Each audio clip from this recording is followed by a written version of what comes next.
And good evening, everyone, and welcome into the UFC Fight Cards podcast presented by Orange Fire Media. I'm your host, Russ Renaud, and thanks for joining us here right after UFC Fight Night. Song Yadong taking on Chris Gutierrez live from the Las Vegas Apex. And so we've got a recap tonight. We're going to look ahead to UFC 296. We're going to preview that. So we are here for the live instant reaction right after UFC Fight Night. Song versus Gutierrez, and we appreciate you being here for our instant reaction here tonight. On the second part of the show, when we get into talking about the trading cards, we'll be looking at some of our live rip hits that we've had over the past couple of months. We'll be looking at the autographs and some of the higher end cards that we have left. We have moved a few this week, and so that's always good to see, and we'll get into that as we get on later in the show. But let's get right into it. So just, we got an instant reaction, and just for, obviously it's an instant reaction. So there is a spoiler alert on here that we are going to talk about the results from tonight's UFC event. So we are going to give away the results. So if you don't want to listen to those, then you can tune out now. So let's get right into it, and let's start with that main event. And I got our notes over here tonight instead of the other side. So just finished bantamweight division top 15 matchup. Number 7 Song Yadong taking on number 15 Chris Gutierrez, and Song Yadong getting the unanimous decision victory over Chris Gutierrez. Really dominant in those last 2 rounds. And you saw one of those scorecards was 50-44. So that's probably round 4 when Yadong got the knockdown and had the ton of control time there. In the 4th round, Gutierrez making the mistake in the 5th round, missing and, giving up the ground, and Yadong pounced on him. And, just a one-way fight from that 4th round on. Looked pretty good, first, second round was pretty competitive. Then you see Song Yadong kind of systematically start to break that one down and take over and get the win over Chris Gutierrez. That's a big win for Song Yadong. So just sets him up going forward, because really his lone loss is to Corey Sandhagen, that we're talking about recently. To Corey Sandhagen, who's probably next in line after Chito Vera takes on Sean O'Malley. We'll see what happens with Aljamain Sterling if he stays at 135 and gets another shot, or Rob. But Song Yadong is right there in that category.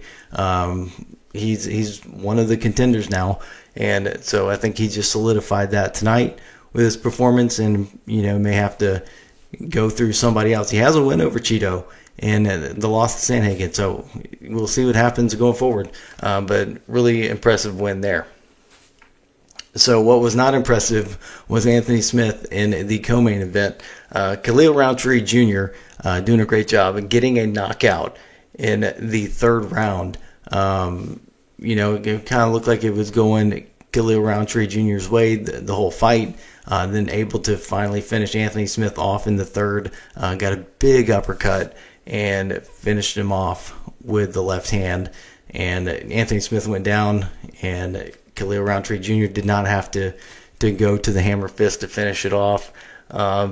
So Khalil Rountree Jr., number 11, coming in and taking on number 8 ranked Anthony Smith in the light heavyweight division. And so not an impressive performance for Anthony Smith. And this is the backside of the career. And, we've got the broadcasting stuff going on. He's on the desk at the UFC events that he's not fighting in.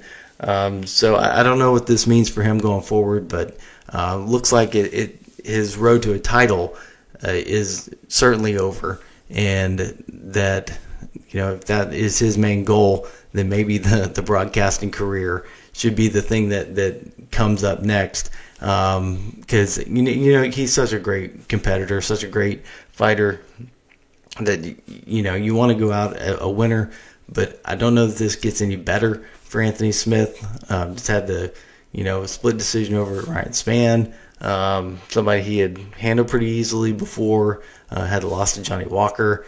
It was pretty one-sided. So hats off to Khalil Rountree Jr. for getting the job done. I'm not going to say it's really impressive, though. I just don't see Rountree Jr. as a big contender in this light heavyweight division the way it is right now with Pereira and Prochazka, Jamal Hill. We'll see what he looks like coming back. Like I said, just not one of those elite guys right now. But certainly a great performance tonight. Then we go down the card. Nasrat Haqparast getting the win over Jamie Mullarkey, a knockout in the first round. Dropped Jamie Mullarkey, then pounced on him with the ground and pound and got the job done. So very impressive win there to make a name for himself, towards the top of one of these fight night cards. Then we saw, this one was really impressive too, Tim Elliott with the submission in the first round over Sumudaerji. So Tim Elliott coming in ranked number 11 in the flyweight division. This was a bantamweight matchup, taking on number 12 Sumudaerji, and Tim Elliott getting that arm triangle and putting Sumudaerji to sleep. Great win there for Tim Elliott to kind of get back on track and get these back-to-back wins and kind of start building some momentum going forward. And then to round out that main card, Andre Muniz defeating Jun Young Park. Split decision there to start off that main card. Then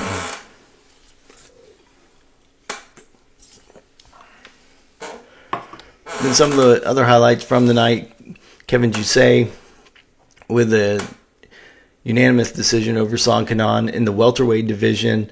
Then looking down the card a little bit, we get down to the second fight of the night. It was kind of one of the bigger ones. I thought it should have been higher up on the card. One of the great rookies from the 2023 products, just named ESPN's top 25 under 25, Tatsuro Taira, with a second round TK over Carlos Hernandez, flyweight contender on his way up. Not ranked there yet, but he soon will be. Tatsuro Taira looking great. Looking forward to seeing him in action again really soon after getting a pretty solid victory there in the second round, not taking too much damage. So great night from the Apex. Unfortunately, I've kind of followed Anthony Smith, listening to Believe You Me podcast and stuff. So kind of a fan of Anthony Smith, but kind of disappointed that things went that way tonight. But not saying I'm really surprised.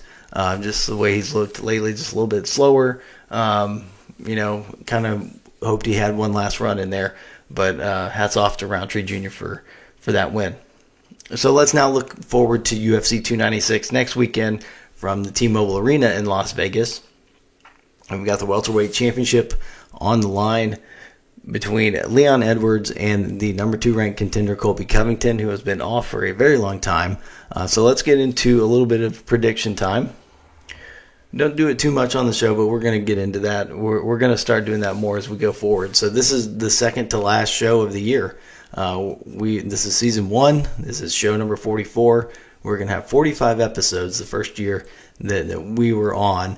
And so that I'm really proud of that, and thanks for joining us here and being part of it. So next weekend we'll be live after UFC 296, and we'll wrap everything up, and that will be the year for us. And then we'll come back. What's the date on that next card? It is January 3rd, I believe. We'll get to that in just a second. So anyway, we'll talk about that in a little bit, but let's get to UFC 296 first. So as much as I would love for Colby Covington to win this match, I believe this one's going to go to Leon Edwards. Just has too much going for him right now. Colby's been off a long time. I don't know that there's a path for Colby to win this fight. He couldn't get it done against Usman twice, and I don't see him doing it against Edwards. And usually the way these things go, the person that I like, that I'm kind of cheering for, they don't do very well in these fights. And Colby Covington's the one I'm going for, so I'm picking Leon Edwards to win this fight. So then we also have the flyweight championship of the world on the line. Alessandro Pantoja against number 4 Brandon Royval. And I'm going to go with Pantoja in the second installment of this matchup. He beat Royval before. And so I just think that having that belt means a lot and I'm going to pick Pantoja to retain that title. So then we've got a huge welterweight matchup, number 5 against number 6. Shavkat Rakhmonov against Stephen Thompson. And so don't see this one going well for Wonder Boy. Just Shavkat probably should be ranked higher in this division, honestly, and one of the hottest fighters in all of the UFC. And I just think he gets this one done pretty easily. This one's the harder one to pick. Tony Ferguson, Paddy Pimblett, and this one's been talked about. Lightweight matchup that Paddy Pimblett's called it a lose-lose for him. That it's just, if he wins, then you got Tony Ferguson on the backside of his career. If he loses, then you lost to somebody who's washed up. So you know what? As much as I think Tony Ferguson actually wins this match. So I mean, he hasn't looked bad in those losses. I know he's got a huge losing streak coming in. Paddy's been billed as the next thing. Just one of those people that the UFC takes care of, and I don't buy into that a whole lot. For fighters, there is some protecting them before they get to the octagon. Once they're in there, they're in there, and what's going to happen is going to happen. And I think Tony Ferguson's going to take this ever so slightly. I'm leaning that way. So then we got a welterweight matchup. Number 8, Vicente Luque against number 10, Ian Machado Gary. This was a hard call too, and you've seen Ian Machado Gary in the news a lot lately, just with as much as he talks and as much as people talk about him. But I think the quieter guy is going to do well in this one. I think Vicente Luque is going to do big things in this matchup and take this win. So we're going Luque to finish off the main card, and what a main card that is. You got tons of ranked fighters in that main card. The only one where there's not ranked fighters, Ferguson and Pimblett. Ferguson, obviously former interim champ, and Pimblett, one of the up-and-comers in the lightweight division. We did have one change to the cards in the last fight on the prelims, the one leading into the main card. We were supposed to see Josh Emmett and Giga Chikadze, but Chikadze pulling his groin this week in training. So Bryce Mitchell is going to step up. So we've got number 6, Josh Emmett, number 10, Bryce Mitchell in the featherweight division. That one should be exciting. I'm going to lean Bryce Mitchell on that one. His only loss is to Ilia Topuria. He had the flu that week, and so I feel for him. If you can't tell my voice this week, I've been going through a lot here in the Renault household this week. But so I'm going to go Bryce Mitchell to keep it going against Josh Emmett and kind of get himself going. Women's bantamweight matchup, top 10, number 5, Irene Aldana against number 9, Carol Hosa. Looking for Irene Aldana to bounce back from that just awful performance against Amanda Nunes. There's no way to sugarcoat that one. But I look for her to bounce back. And those lights not being so bright this time, being able to get the job done. Cody Garbrandt, Brian Kelleher, kind of hard to call. If Cody Garbrandt's healthy and that neck's feeling healthy, I'm going to go Garbrandt. And so that's the last one we're going to pick. But I will run down the rest of the fights. Women's flyweight division, number 14, Casey O'Neill, Ariane Lipski. I do like this light heavyweight matchup, though. So far down on the card. This is just how great this card is. Number 14, Alonzo Minifield against number 15, Dustin Jacoby. The one prediction I will make on this fight is that it will not go the distance. So that one is the one that you can put in your parlay. Then we got Tagir Ulanbekov, flyweight matchup against Cody Durden. Ulanbekov ranked number 13. Flyweight division, Andre Fili against Lucas Almeida, one of the rookies in 2023 products. The heavyweight matchup, number 15, Martin Buday against Shamil Gaziev. That's a heavyweight matchup. And then welterweight matchup to start off the card. Randy Brown against Muslim Salikov, and we do have a Randy Brown auto card that we'll show here in just a second. So now we run through the rest of the events for this year and into the early part of next year.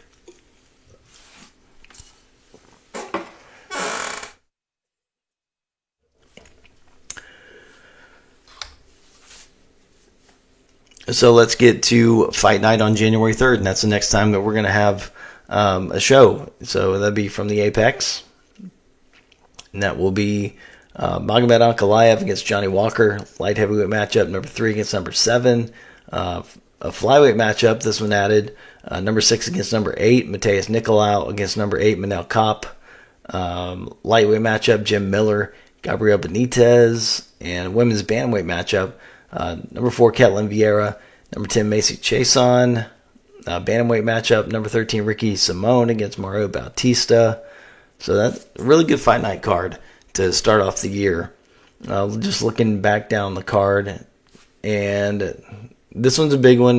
Looking to the 2024 products, when Fanatics and Topps take over the new products. So we'll see what rookie products they have. But one of the rookies to watch, I would hope would be in the 2024 products is Basel Hafez, and he'll be taking on Preston Parsons, welterweight matchup. We got a women's bantamweight ranked matchup between Yana Santos and Norma Dumont, number 8 against number 11. And that looks to be all of the rookies and ranked fighters that are on that card. Then we get to UFC 297. And this is January 20th in Toronto. And the middleweight title on the line, the champion Sean Strickland against the number 1 contender, Dricus du Plessis. And so we'll get to predictions later on when we get closer to that fight and we come back after the new year with our second season.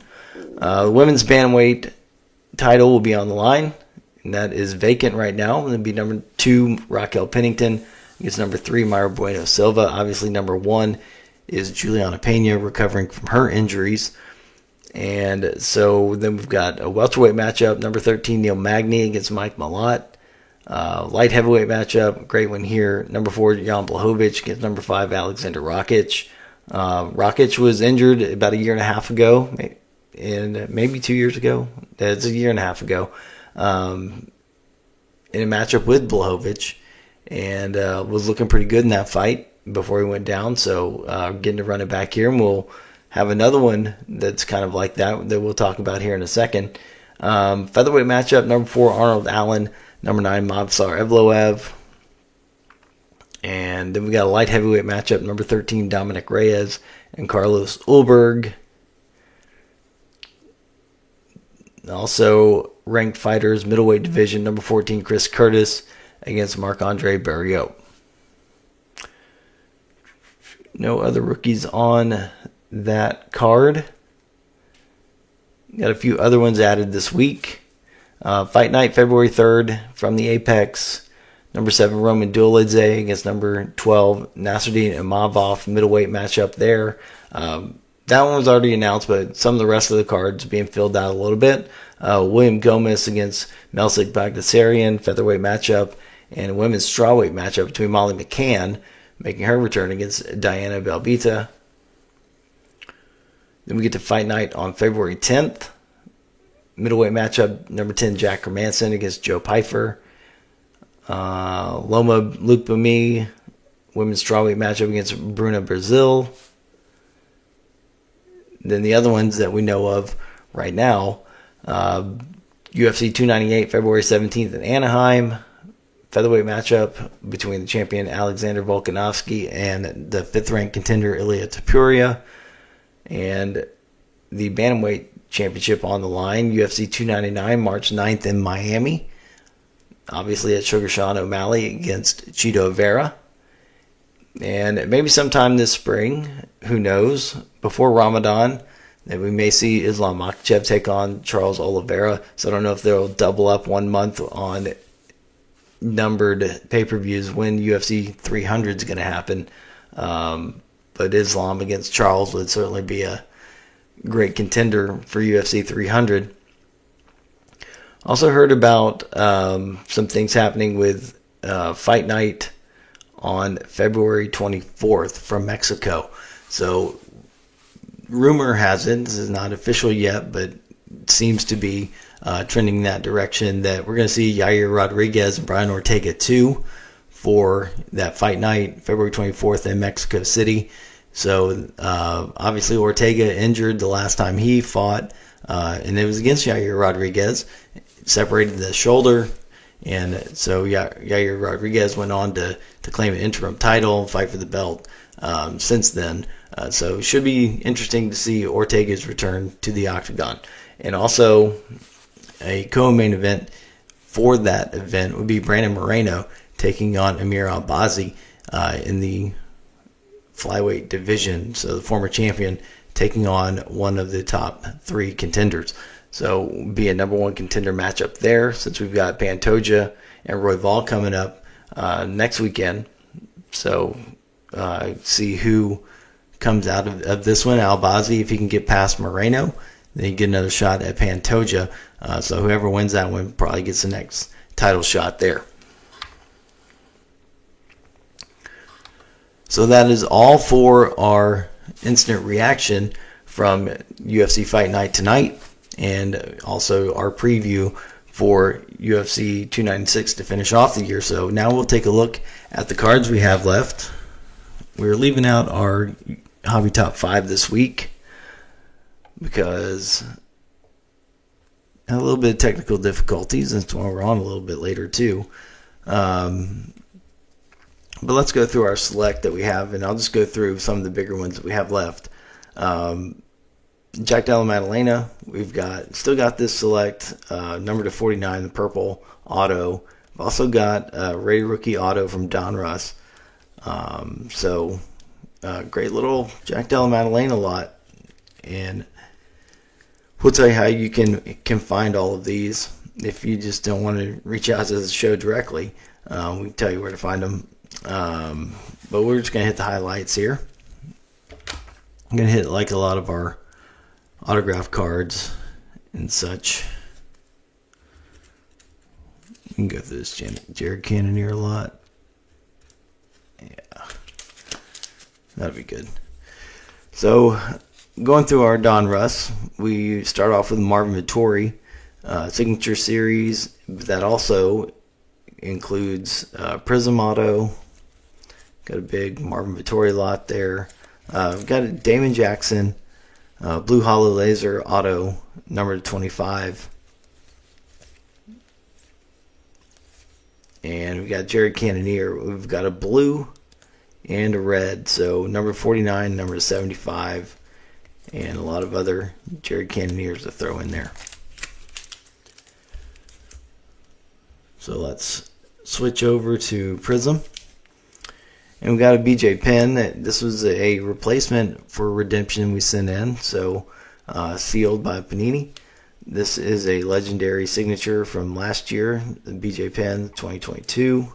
Also gets a red hollow laser of 75. Got a few other parallel cards. A lot of other BJ Penn cards to throw in there, even some backs of 2015.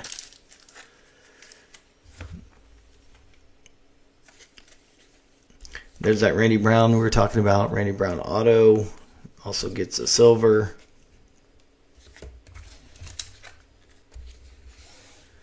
And then our lowest number card left is this Macy Chiasson Octagon Prism. That's a bookend. That's numbered 8 of 8. So Macy Chiasson, Ruby Wave to go with that. And then another redemption we sent off. Is Israel Adesanya throwback signatures. Saw some news online that Izzy did sign, and so these should be coming in. So hopefully we'll see that soon. But that'll also get a purple and an orange for you if you want those. So looking forward to getting that Izzy in there. So yeah, those are our highlights, the autograph cards that we have left, and that is not. Even considering the Tom Aspinall and the Michael Chandler cards we have. If you looked at the past shows that we've had, we had our Tom Aspinall collection, our Michael Chandler those were both showed off on previous shows. You can take a look at those if you're interested in those two fighters. But you can find us at orange-fire.com. You can reach out to me directly in my email, russ@orange-fire.com. You can find me on X at FightCardsRuss or at OrangeFire Media. You can find me on Facebook, just my profile, or the Orange Fire Media profile. And the best place to look at all the cards that we have, most of them are listed on eBay at the Orange Fire Lots of Lots store. You can go there. You can get multiple lots. You can get combined shipping. And we have a lot of stuff on there. We've got about 40 lots, 45 maybe now, that we listed a lot of the sets that we have. We've got 8 sets of Donruss, 1 through 200, but we also, one of those is every base card in the set, 1 through all 325 cards. So we also have a set of Prism, and we're close to a full set of inserts on the Prism, but we've got 2 sets of Prism in there, and 1 through 200, and every rookie card, and we can also include one that's just all rookies. We have a few left of every rookie card, and we could throw in a whole set of those just rookie cards. But that is our show for the week, with this instant reaction late here on Saturday night, now into Sunday morning. But we're going to come back next week after UFC 296, do the same thing with our instant reaction. That's kind of going to be what we do here from now on. Get into a little bit more about betting and picking fights and see how we do going forward. But again, thanks for joining us here after the fights, and we'll see you next week for our final show of 2023 right here on the UFC Fight Cards podcast presented by Orange Fire Media. I'm Russ Renault. You enjoy the rest of the weekend, and we will see you next week right here on YouTube in the UFC Fight Cards podcast.